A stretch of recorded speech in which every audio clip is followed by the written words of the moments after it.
January 21st was our first day inside the U.S. Senate chamber. This will finish on Wednesday, February 5th. Now, this will be the final day that our legal team representing the president, both from the White House and the president's legal team representing the president in his personal capacity, will be making their closing statements. What happens next is then the senators have the next day and a half or so, really. So you get Tuesday and Wednesday where they'll be able to make their speeches during the day, some at night. You'll hear some about this, but the truth is the key time is that the president will deliver his State of the Union tomorrow night. We'll have full coverage of that tomorrow on the broadcast. And the president will be acquitted Wednesday at 4 p.m. Eastern time. That vote will occur.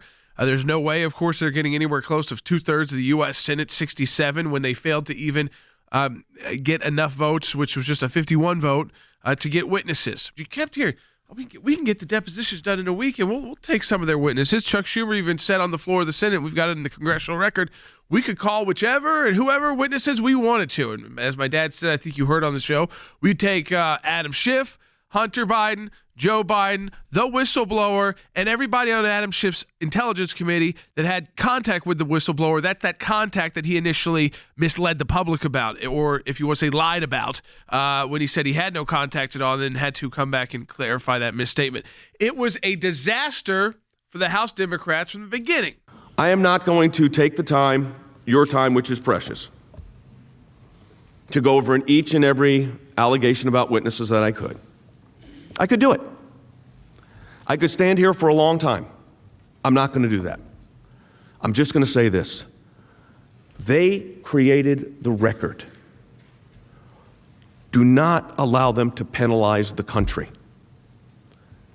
and the Constitution because they failed to do their job. The weakest part of this case was, one, it was entirely partisan impeachment, and that should never come before the Senate again. Let's be clear about that.